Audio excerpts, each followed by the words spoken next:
Em nome do Pai, e do Filho, e do Espírito Santo. Amém. Inspirai, ó Senhor, as nossas ações e ajudai-nos a realizá-las. Para que em vós comece e para vós termine tudo aquilo que fizermos por Cristo, Senhor nosso. Amém. Santa Maria, Mãe de Deus, rogai por nós. Em nome do Pai, e do Filho, e do Espírito Santo. Amém. Muito bem. As duas primeiras colocações que nós tivemos foram bastante teóricas, ou seja, na verdade foram três. Nós tivemos a introdução do retiro e depois vimos a vocação universal à santidade do Concílio Vaticano II e olhamos especificamente na necessidade de o padre buscar a santidade, porque isso constitui a identidade do padre na sua ordenação sacerdotal. E depois vimos a desvocação universal, ou seja, Lutero, que é o contrário, é o antípoda, é o contrário de tudo. Ou seja, a Igreja Católica crê que todos somos chamados à santidade, a uma santidade elevada, mas Lutero crê exatamente o contrário. Ele não crê nisso. Agora, nós precisamos partir para a prática. E, partindo para a prática, nós precisamos agora dar a aula que Lutero matou lá na faculdade dele. Ou seja, se vocês forem ver a biografia de Martinho Lutero, escrita lá pelo padre Villoslada, vocês vão notar que a formação universitária de Lutero, que já era fraca, porque eram todos professores nominalistas, ocamistas, etc., etc., ele teve uma formação fraca, porque os professores eram fracos, e ele mesmo foi fraco na sua formação, porque foi uma confusão, exames que ele precisava fazer, embromou, fez uma maracutaia total. Ou seja, resumo da história, o homem não estudou a teologia que deveria ter estudado. E se você for ver, essa história de que nós somos salvos pela fé é verdadeiro, mas o conceito que Lutero tinha de fé era um conceito pueril, infantil, ridículo, simplório. O que é a fé para Lutero? É uma confiança, é um sentimento. É um sentimento. Acontece o seguinte, sentimentos os animais também têm. O macaquinho, quando ele se debruça no seio da macaca, ele também está confiando. Ele também está tranquilo, feliz, né? Lá, jogado nos braços da sua mãe macaca.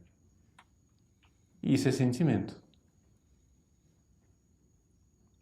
Agora, a fé é algo muito mais profundo. É algo muito mais importante. O que não quer dizer que não possa ter sentimentos. Vamos partir bem para a prática, de forma bem empírica. Vamos ver aqui. Quem foi que, nas pregações de hoje, em algum momento, por breves segundos, em alguma coisa que estava sendo pregado aqui, você ficou fascinado pela beleza do que estava sendo dito e, num grau maior ou menor, se emocionou? Quem se emocionou hoje, levanta a mão. Muito bem. Deixa eu descrever o que aconteceu com você. Provavelmente o que aconteceu foi um ato de fé exercida. Mas não quer dizer que essa emoção seja a fé. Explico. O que é a fé exercida? É o seguinte. Santo Tomás nos ensina que existem duas revelações, ou seja, duas palavras, dois verbum, plural de verbum, verba, né? Na verdade, o verbo de Deus, a palavra de Deus é uma só, mas existe a palavra exterior e a palavra interior. O verbum exterius e o verbum interius. O verbo interior está em todos os homens. Deus está falando com a humanidade inteira, sempre. Várias vezes por dia, Deus tenta entrar em contato com os seres humanos. E a humanidade boboca não dá bola para Deus. Não ouve Deus. Esse é o problema. Mas isso Deus faz dentro de nós. E nós não ouvimos. E por que nós não ouvimos? Porque nós estamos numa rave, entendeu? Com muita música eletrônica, né? Muita droga, né? Delírio. Estamos lá na rave. E Deus está aqui no meu coração sussurrando e dizendo: eu te amo, volta para mim. Você nunca vai ouvir Deus desse jeito. Em plena rave, você não vai ouvir Deus. Tem barulho demais. E Deus é uma brisa suave, diz o profeta Elias. Deus é uma brisa suave. Ele fala, mas você precisa prestar atenção. Então, já que a humanidade, no meio das suas paixões desordenadas, nós temos uma rave dentro da gente, entendeu? Dentro da gente tem uma rave. Nós estamos o tempo todo falando, a gente não consegue. Vocês experimentaram hoje, primeiro dia de retiro, tiveram que fazer um pouquinho de silêncio. Já tem gente que está com vontade de sair no mato gritando, porque não consegue, não aguenta, não suporta o silêncio. Por quê? Porque você está numa rave na sua cabeça o tempo todo. Você não vai ouvir nunca Deus. Mas Deus está tentando falar com você. Aí é então que Deus manda a palavra exterior. Essa é a palavra interior que Deus está tentando falar com você o tempo todo. Deus manda a palavra exterior. A palavra exterior é o quê? A palavra exterior é desde o verbo encarnado, nosso Senhor Jesus Cristo, que veio a esse mundo e pregou o Evangelho e fez milagres, ressuscitou os mortos, andou sobre as águas, multiplicou os pães, fez os cegos enxergarem, os mudos falarem, os surdos ouvirem, perdoou os pecados e expressou a sua doutrina sublime e elevada. Esse é o verbo exterior. Desde Jesus Cristo, nosso Senhor, até o idiota do Paulo Ricardo. O idiota do padre Paulo Ricardo é verbo exterior. Eu estou aqui falando com você. E ao falar, eu chamo sua atenção para uma palavra que Deus está querendo dizer aí dentro de você. E quando essas duas palavras, essa que eu estou falando aqui fora e essa que Deus está falando aí dentro, Deus está falando através de mim, instrumento ridículo, inútil. E Deus fala aí dentro de você. Quando essas duas palavras entram em sintonia, você parece que é iluminado por dentro. Parece não, você é iluminado por dentro. Você chega e diz assim: nossa, o que foi? Deus me ama. Você não sabia disso? Eu sabia, mas agora eu sei. Ou seja, você sabia intelectualmente, mas agora houve uma atuação da graça, onde a graça de Deus tocou sua alma, fazendo o quê? Eu vou descrever o que a graça de Deus faz. Ela ilumina a mente e convida à vontade. Ela ilumina a sua inteligência para você entender mais profundamente aquilo que você já sabia. E convida a sua vontade, chamando você a amar de volta. aquilo é tão belo que você quer amar de volta. Você se sente incomodado, eu quero amar, eu quero responder a isso. Porque ele está aí, dentro de você. In interiore homine habitat veritas, disse Santo Agostinho, perdão.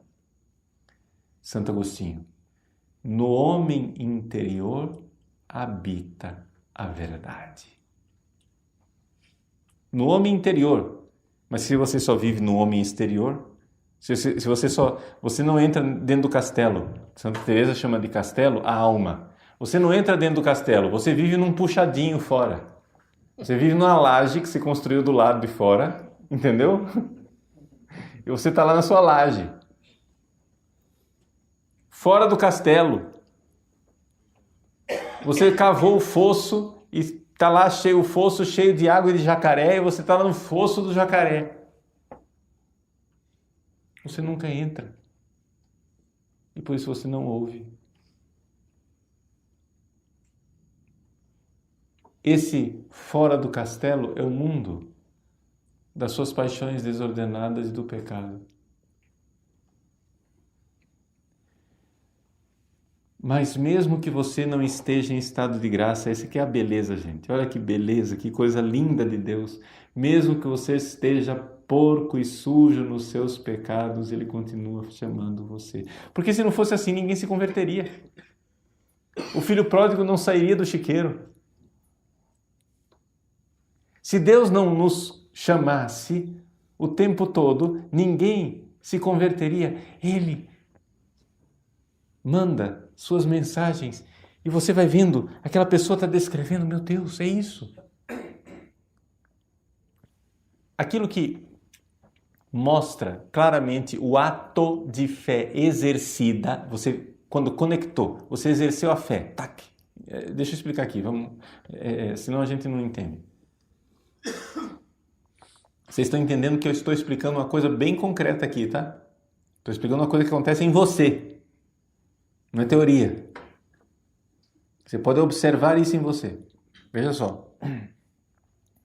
A fé é um hábito. Mas vamos entender o que é o hábito e o que é o hábito exercido. São duas coisas diferentes. Quem sabe dirigir carro aqui, levanta a mão. Muito bem. Você está dirigindo o carro agora? Não. Você não está exercendo. Mas você tem o hábito de dirigir carro, você sabe dirigir, entendeu? Quando você começou a dirigir, foi difícil para chuchu, foi ou não foi? Você sofreu, não sofreu? Mas agora você já sabe. Quando você aprendeu a andar de bicicleta, você ralou o joelho, quebrou a cara no chão, né? Mas agora você sabe. Mas me diga uma coisa, quando você está dormindo, você continua tendo o hábito de dirigir carro? Sim, claro que sim. Porque senão, você acordava e disse, esqueci como que dirige, tem que aprender tudo de novo. O hábito continua lá. Tá entendendo? Dormi. Enquanto eu durmo, eu sei dirigir carro, sim ou não? O hábito está lá, mas não está sendo exercido. Quando você dorme, você ama sua mãe, sim ou não? Mas você não está exercendo o amor.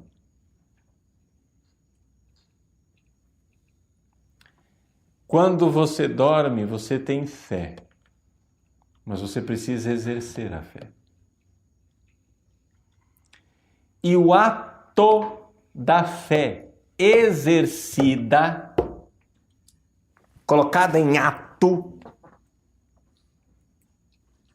é isto que eu vou descrever para você agora. Eu vou descrever o fenômeno que você nota, aquilo que você nota. Depois a gente descreve internamente, para você enxergar mais uma vez. O mais típico é... Não vou entrar na oração, esquece a oração. O povo reza pouco, então não vou dar exemplo fora da oração. O lugar normal disso acontecer é durante a oração. Mas como o povo não reza, e quando reza é só um blá blá blá blá blá blá blá blá blá blá blá e rezar de verdade nada, então vamos fazer naquilo que a gente faz uma meditação coletiva. Meditação coletiva, o que é isso? Quando a gente prega. Eu estou pregando para vocês.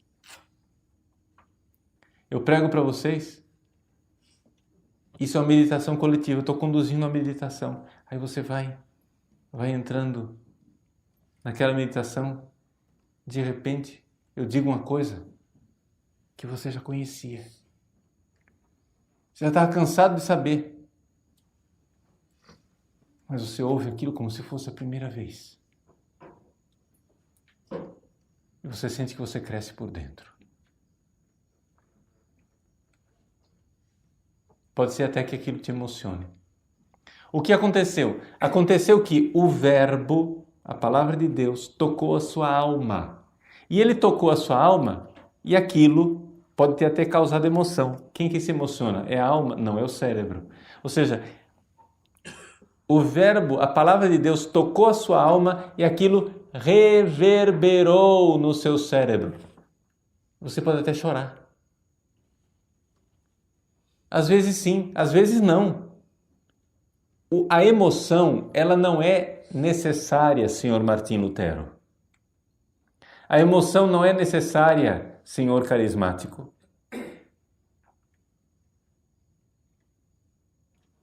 Não estou dizendo que a emoção é má. Eu só estou dizendo que você não precisa ficar fixado nela.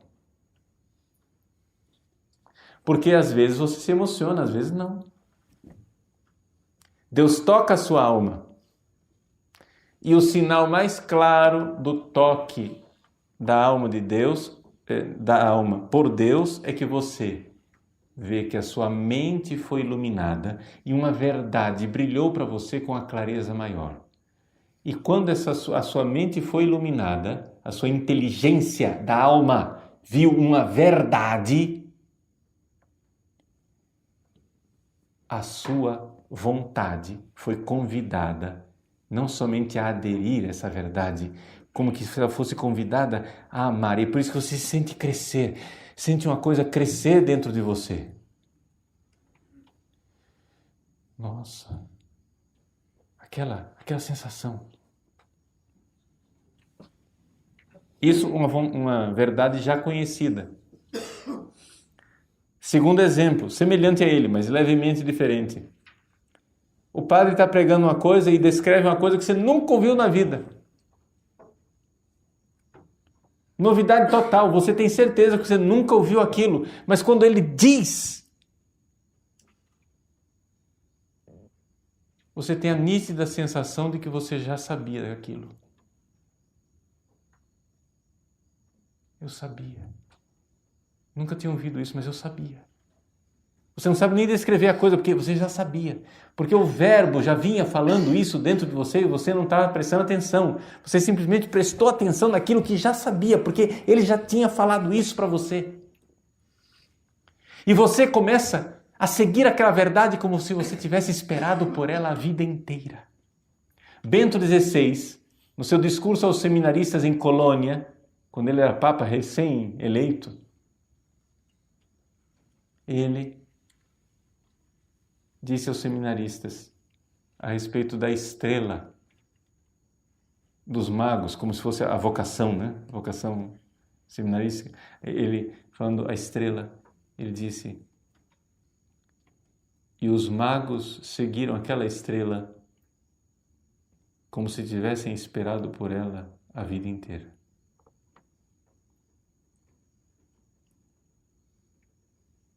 Como se tivessem esperado. Quer dizer o seguinte, eles não sabiam o que eles estavam esperando, mas eles estavam esperando. Estavam esperando aquela verdade a vida inteira.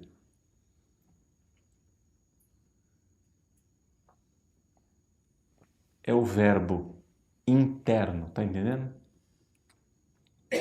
Quando você vai rezar, vamos dar um terceiro exemplo agora na oração, vamos lá, vamos ser bonzinhos com vocês, deixa. Você vai rezar, você pega um texto da imitação de Cristo, da Filoteia, da Bíblia, fazer sua Lexio Divina. Você lê aquele texto, aí você começa a girar aquele texto, você começa a meditar, a ruminar, cavucar aquele texto, pensar diante de Jesus, etc e tal, de repente, plugou. Nossa, enxerguei. Mas espera lá, você não está girando ao redor dessa verdade já faz meia hora? Sim. Mas agora ele me falou. Agora eu vi. Uma luz iluminou a minha inteligência e aqueceu a minha vontade, me convidando a amar. Isto é um ato de fé exercida. Todos vocês já experimentaram isso na vida de vocês. Está entendendo? Isso daqui não é uma coisa de místicos da sétima morada. Isto é, inclusive, para os pagãos não batizados. Porque Deus dá a fé também aos pagãos, senão eles não se convertiam. É uma fé incipiente, é uma fé que está começando, é uma fé que está engatinhando, mas ele tem que dar a fé, porque senão os caras não vão pedir o batismo, tá entendendo? Então não interessa o seu estado de alma, você pode fazer um ato de fé. Então veja só, nós estamos aqui no Beabá. E eu estou sendo bem prático. Estou sendo prático? Está sendo prático isso? Tá. Você precisa agora pedir mais fé. Por quê? Porque Romanos, capítulo 1, versículo 17. Abram lá. Quem tem a Bíblia pode abrir, que é importante.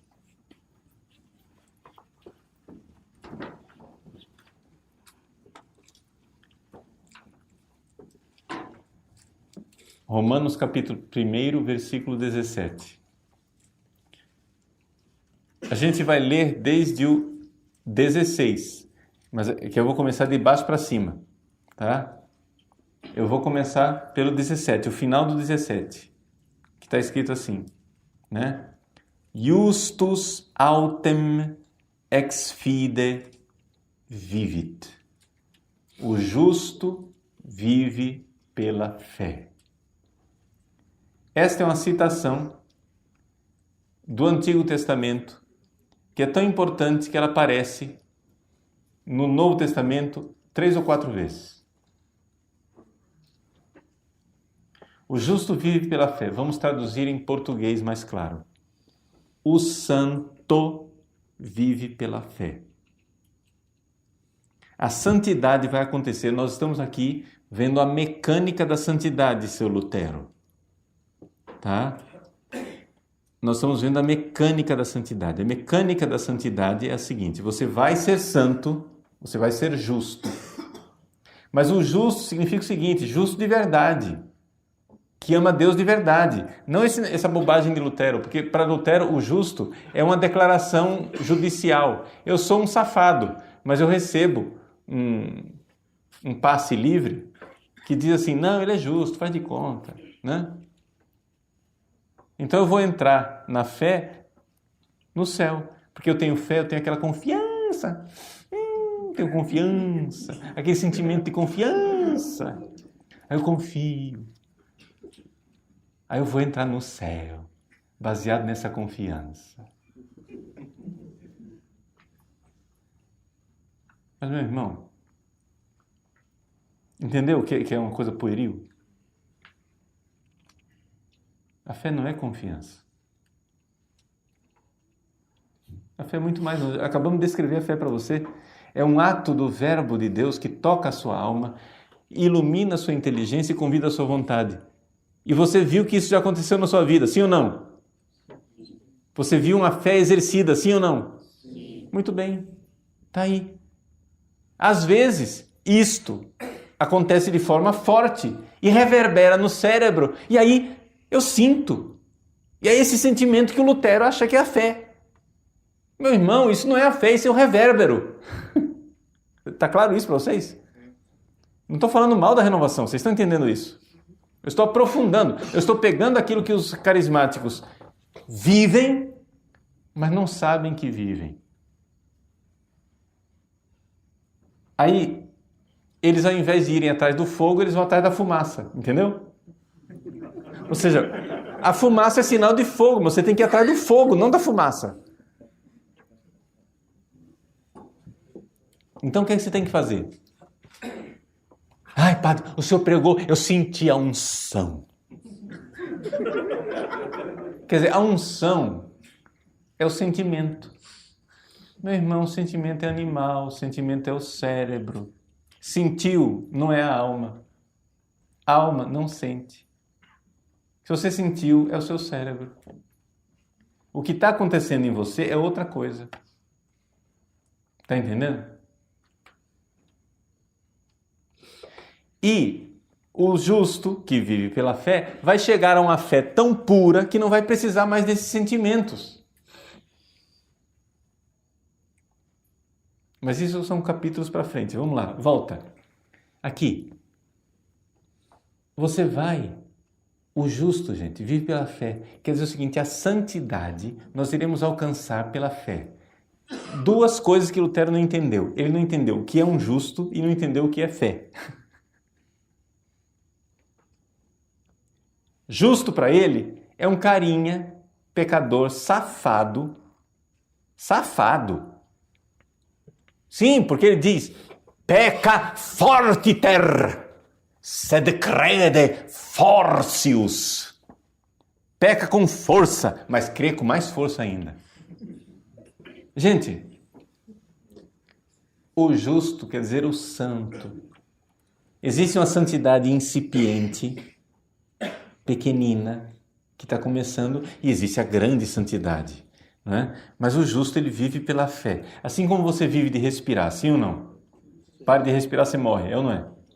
Então, o ser humano vive de respirar, sim ou não? Sim. Ótimo. O justo vive pela fé.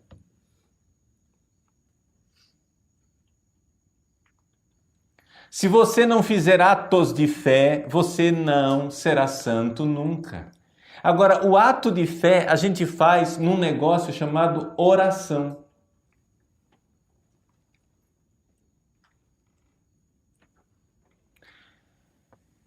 Mas eu não expliquei o que é oração. Oração não é terço.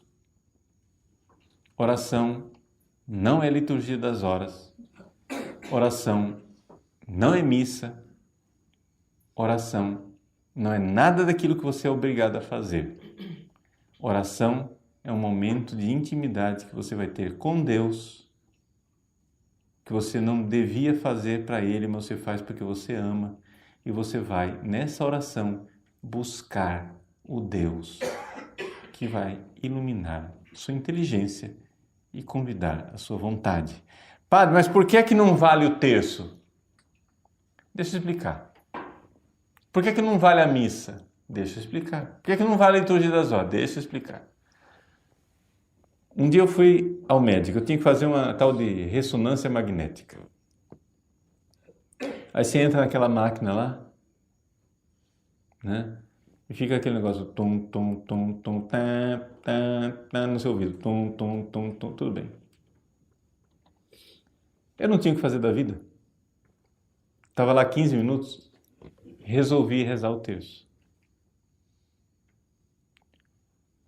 Quando eu anunciei o segundo mistério, plugou. Pá. Ou seja, aquele segundo mistério, meu Deus, eu já tinha rezado aquilo tantas vezes na vida. A visitação.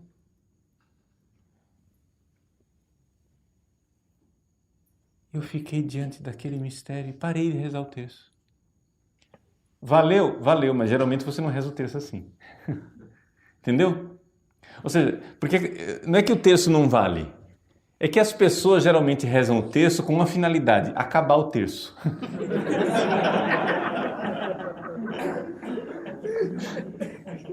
Mas vamos ser sinceros, uai. É ou não é?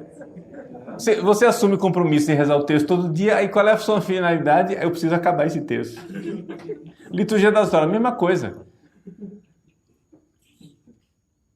Então, por isso, não é que não vale. Aí eu saí de lá da ressonância magnética e fui fazer coleta de sangue. Estava fazendo um check-up geral. Enquanto eu estava lá na sala de espera, disse, não estou fazendo nada mesmo, vou rezar laudes. De manhã cedo, em jejum. Fazendo lá o exame de sangue. Quando eu rezei a primeira antífona, plaque, plugou.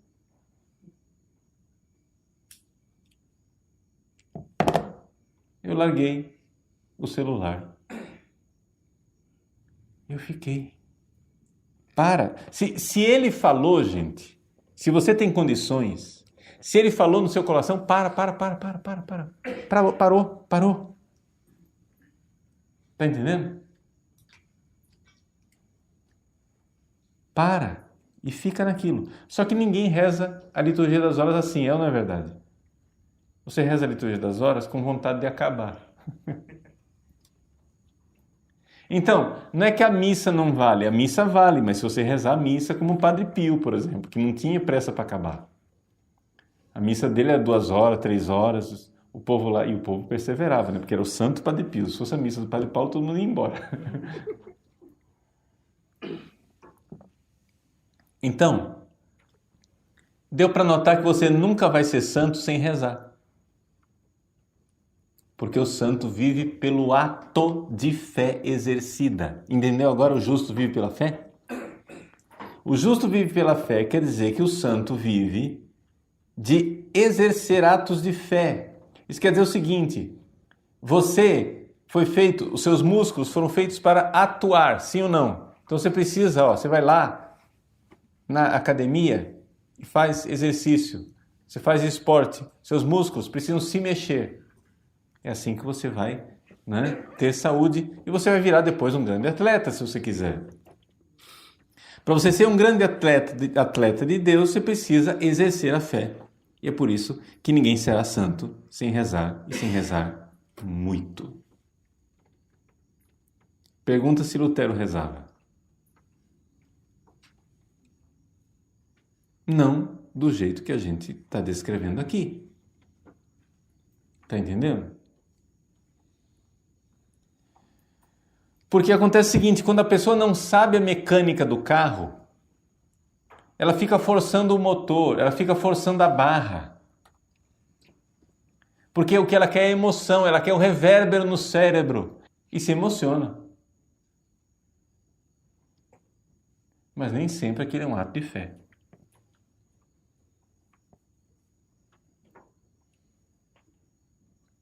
Então o justo vive pela fé. Só que aí você precisa agora, e essa é a tarefinha de casa, nós precisamos pedir mais fé, porque olha só, que está escrito lá. Eu estou traduzindo aqui, eu estou com o texto grego e latim aqui na minha frente. Versículo 17. Dikaiosune garteu, a justiça de Deus, né? Gar é um enfático. Na verdade, a justiça de Deus, enautou, apocaliptetai ex pisteus eis pistin, se revela, apocaliptetai, revelação, apocalipsis, né? Ex pisteus, de fé, ex origem, ex fide em latim, eis pistin, in fidem, direção. Então, é de fé em fé, fé de fé, origem, em fé, direção, finalidade. Você vai à santidade de Deus, tira a palavra dikaiosune, quer dizer justiça. A justiça de Deus quer dizer a santidade, gente. A santidade. A santidade de Deus se manifesta em você, você fica mais santo. Ela vai se manifestando em você ex fide in fidem, de fé em fé, de fé em fé, de fé em fé. A fé tem que crescer.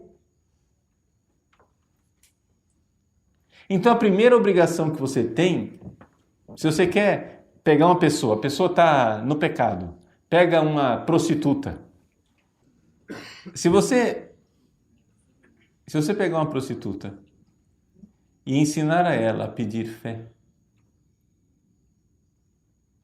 pedir com sinceridade, todos os dias, várias vezes por dia, das duas uma. Ou ela vai parar de pedir, ou ela vai se converter. Porque pedir fé é a oração infalível.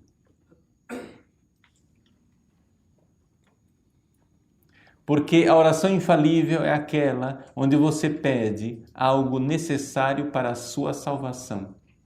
Se você pedir com sinceridade e com perseverança, com humildade, com confiança, se você pedir fé com perseverança, humildemente, você terá. Porque, na verdade, a pessoa que começa a pedir fé, ela, na realidade, ela já tem alguma fé, só que é pequena. E ela está pedindo aumenta a fé. Ex fide infidem, entendeu? Ela está pedindo para aumentar a fé. Vou dar um exemplo. Um caso de um homossexual nos Estados Unidos que pertence ao grupo Courage, né, que ajuda na recuperação e conversão dos homossexuais. O rapaz, ele foi criado na igreja batista, mas depois abandonou a igreja e não queria saber de religião, se tornou homossexual, assumiu e vivia de festas.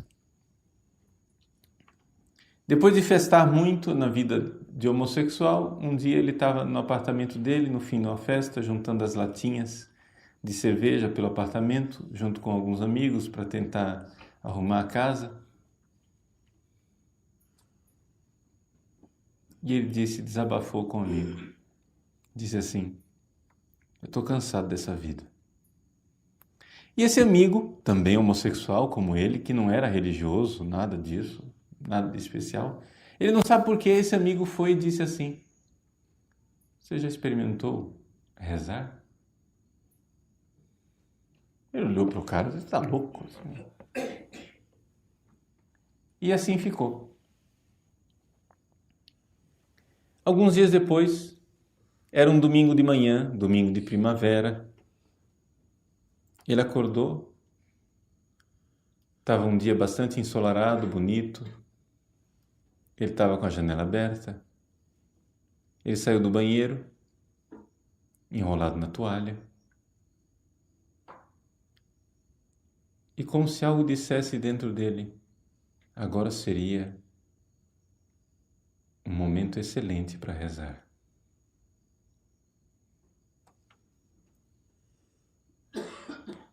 Ele então, sozinho, não tinha ninguém olhando, enrolado na toalha,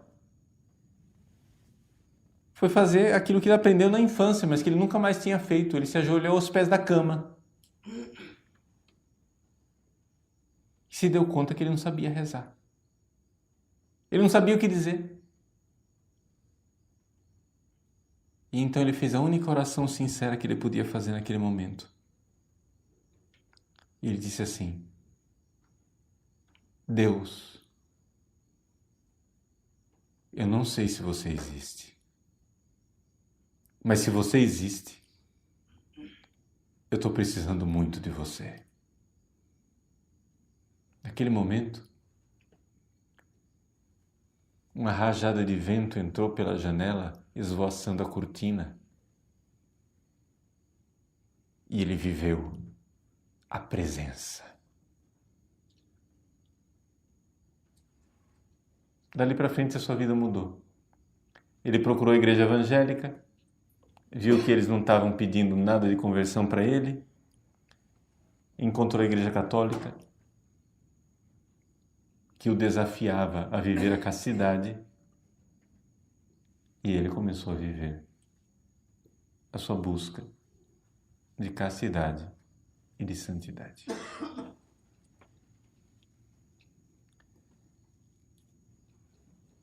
Peça a fé e ele virá, porque essa é a oração infalível. Não digo que venha tão automaticamente como esse rapaz num domingo de manhã que na primeira ajoelhada já aconteceu. Mas isso acontece. Isso é real.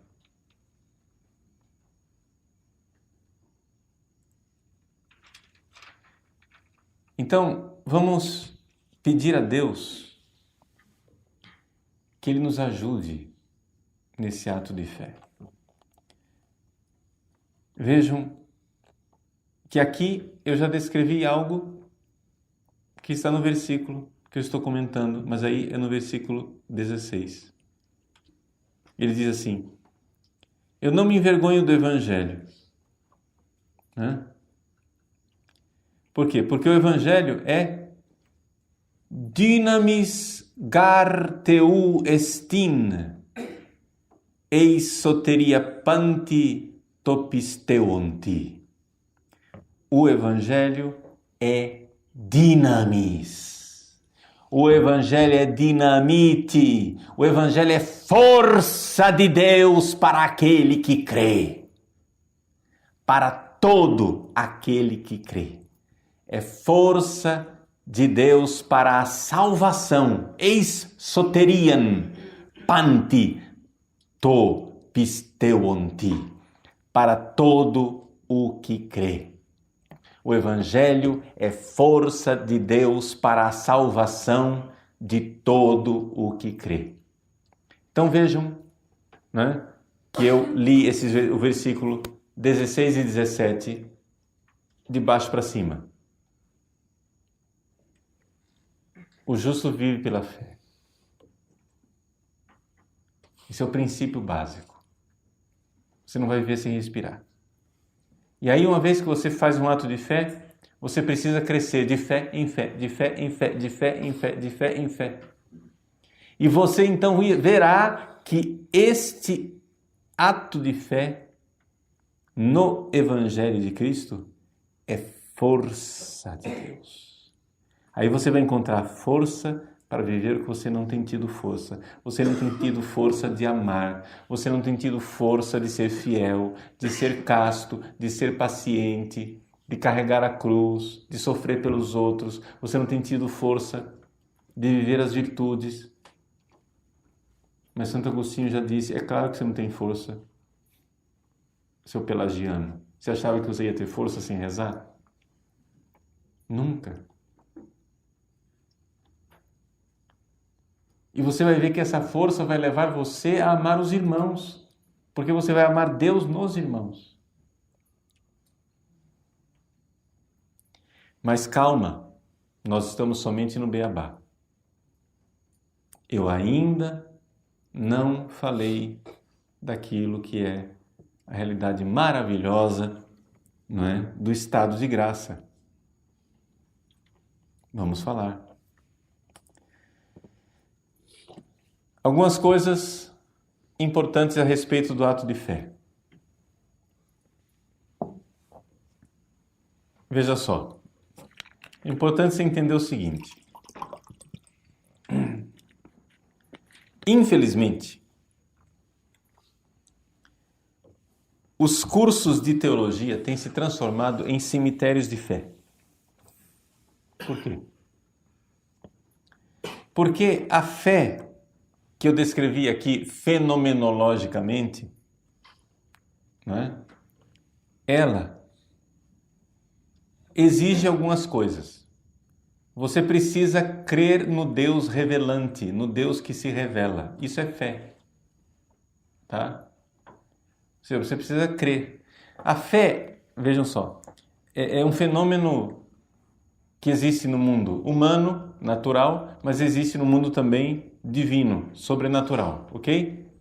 Vamos ver a fé no mundo natural. Nós temos fé, nós estamos aqui dentro desse auditório. O que é que nos garante que esse prédio não vai desabar ribanceira abaixo?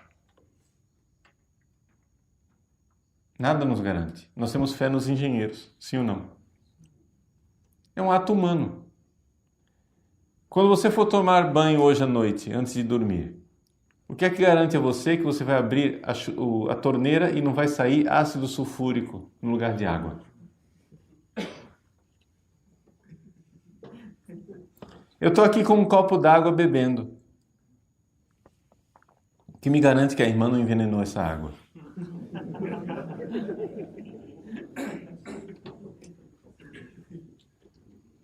Veja, é impossível viver sem fé. Você crê nas pessoas, sim ou não? Senão a vida seria um inferno. O crer nas pessoas é uma coisa normal. Agora, você crê mais ou crê menos conforme a autoridade da pessoa. Acontece o seguinte, que Deus, ele não se engana e não engana ninguém. Vamos supor que você dissesse assim, Padre Paulo, o senhor está com a chave do quarto aí no bolso? E agora, nesse momento, eu não estou com a chave do quarto no bolso. Mas vamos supor que eu achasse que estava aqui, no meu bolso. Eu digo, estou. Eu não estou dizendo a verdade, porque a chave não está no meu bolso. Mas eu estou sendo sincero. Não estou mentindo para você, porque eu acho que ela está no meu bolso. Parece contraditório, mas não é contraditório. Porque o contrário de verdade não é mentira. O contrário de verdade é erro. O contrário de mentira é sinceridade. Tá? Verdade. Eu sei da verdade, porque eu não me engano. Isso somente Deus pode dizer. Deus não se engana. Deus é a verdade, Ele sabe a verdade, Ele não se engana. Agora, ao mesmo tempo que Ele não se engana, Ele é bondoso, Ele não vai enganar você. Ele não vai mentir para você. Ele sabe a verdade e Ele só diz a verdade. Então, se Ele falou, é verdade. Garantia total. Porque Ele não se engana nem engana ninguém. Eu posso me enganar, achava que eu estava com a chave. Ou eu posso enganar você, dizer, eu sei perfeitamente que eu não estou com a chave, mas eu minto e digo, eu estou com a chave. Nos dois casos, eu mostrei que eu falhei porque eu me enganei. E eu pequei porque eu enganei você. Hã? Deus não se engana e não engana ninguém. Então você precisa crer em tudo o que crê e ensina a Santa Igreja Católica. Para você ter fé, para que a sua fé não seja somente uma fé imperfeita de quem está engatinhando, você precisa fazer um ato de fé único. Santo Tomás, na Suma Teológica, pergunta, a fé é única ou a fé é múltipla? Porque parece que ela é múltipla, né? Tem tantos artigos do credo, parece que a fé é múltipla. Santo Tomás diz, a fé é única. É um único ato de fé. Eu explico o que é esse único ato de fé num episódio que aconteceu comigo quando eu tinha uns 11 anos de idade. Tinha acabado de mudar para Cuiabá, eu estava na 6ª série e na sala de aula, durante a aula de religião, eu entrei numa controvérsia com o meu colega que ele disse, Jesus é Deus. E eu, idiota, já tinha feito primeira comunhão, ignorante, eu não sabia que Jesus era Deus. Eu não sabia. Sei lá onde é que eu estava quando a professora explicou isso no catecismo. Com a cabeça onde? Eu não sabia que Jesus era Deus.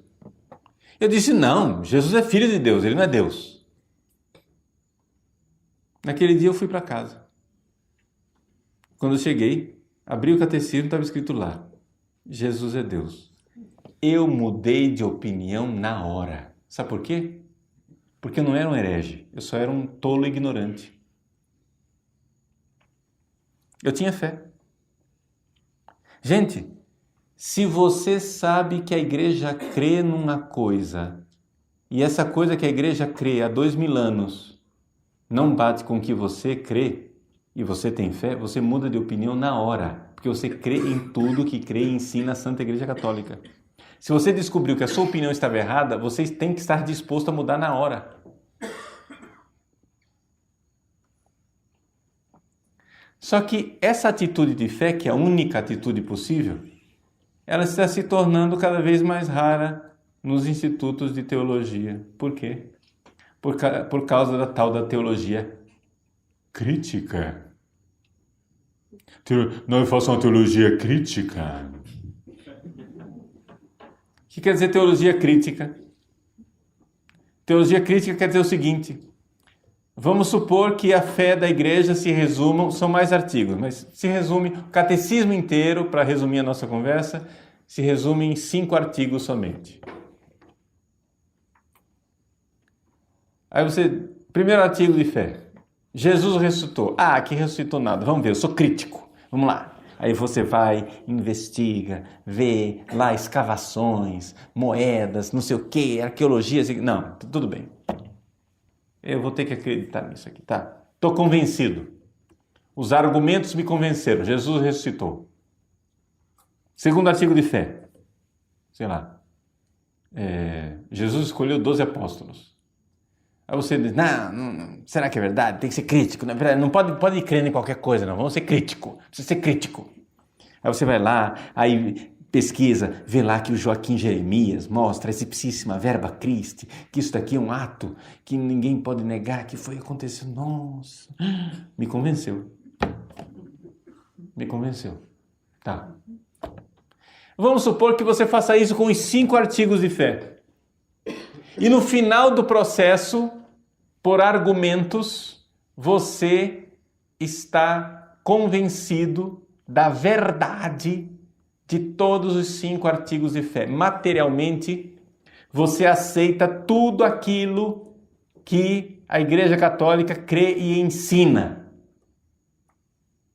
Mas você não tem fé. Por quê? Porque você não crê no que a Igreja diz. Você foi convencido pelo seu argumento. Está entendendo? Então essa história de teologia crítica tem que tomar muito cuidado. É possível uma sadia teologia crítica? Claro. Vamos supor, alguém diz assim, olha, é fé infalível da igreja que a Virgem Santíssima foi virgem antes, durante e depois do parto. Ah, não. Virgem antes, tudo bem. Mas como a criança saiu de lá de dentro e ela continuou virgem? Durante o parto, o ímen ficou íntegro. Não precisa disso. Deus pode fazer as coisas de forma natural. Será que essa é a fé da igreja? Espera lá, vamos investigar. Aí você vai investigar, não se tem argumentos que convencem você, mas se essa é a fé de 2000 anos. Aí quando você vai lá pesquisar e vai ver, puxa vida, cara, é a fé da igreja, cara. Faz 2000 anos que crê isso aqui. Eu não sabia. Oh, desculpa, Nossa Senhora. Oh, desculpa. Oh. Foi sem querer. Foi sem querer. Eu achava que a senhora era virgem antes, porque não teve relação sexual com homem. Isso aí sempre acreditei. Mas eu achei que a integridade física do ímen não era necessária. E que com o nascimento da criança, pronto, acabou.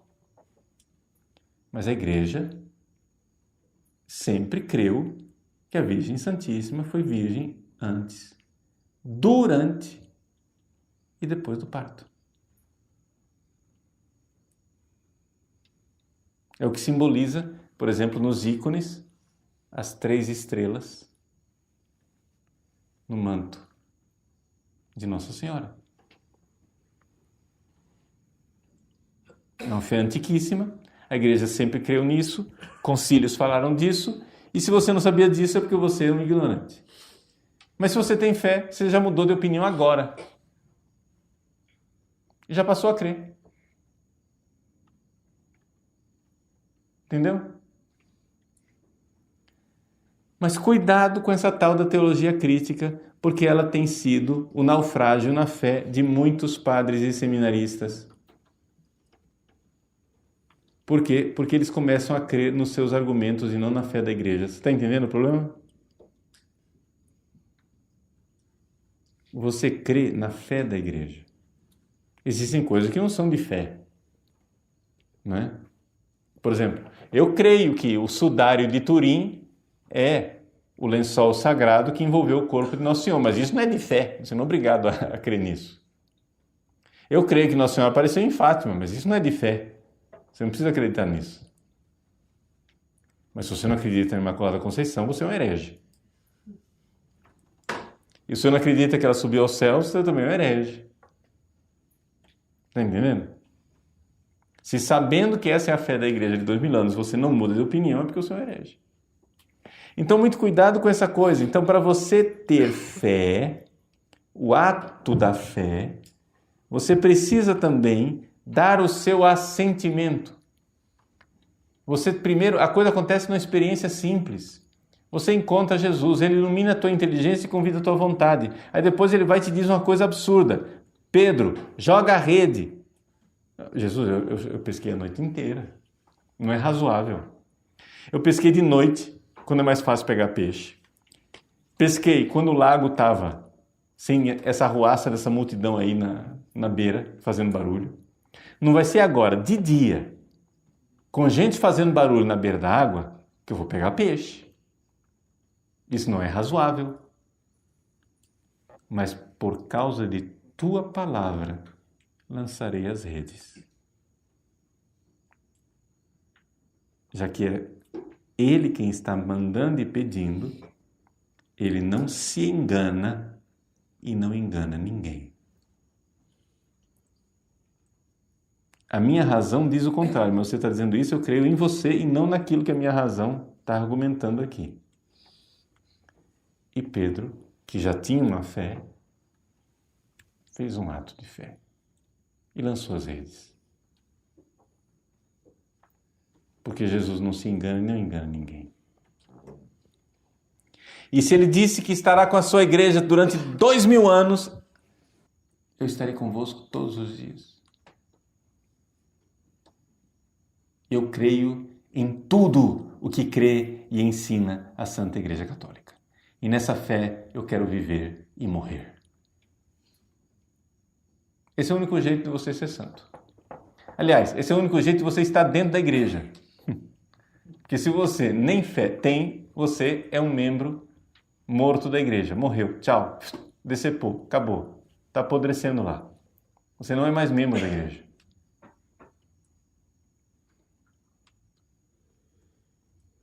Você pode ser bispo, pode ser cardeal, pode ser papa, pode ser o que for. Se você não tem fé, você não é membro da igreja, porque o justo vive pela fé. Parou de respirar, morreu. Virou múmia. Entendeu? Ah, mas continua lá sentado na cátedra. É múmia. Não tem fé. Está entendendo? Então, isso daqui, nós precisamos prestar atenção, porque nós precisamos ter essa fé. Então, o que você vai fazer? Nessa noite, vai pedir a Deus mais fé. Senhor, eu creio, mas aumenta a minha fé. Jesus, eu queria tanto crer mais. Crer em tudo o que crê e ensina a Santa Igreja Católica. Ave Maria, cheia de graça, o Senhor é convosco. Bendita sois vós entre as mulheres, e bendito é o fruto do vosso ventre, Jesus. Santa Maria, Mãe de Deus, rogai por nós, pecadores, agora e na hora de nossa morte. Amém.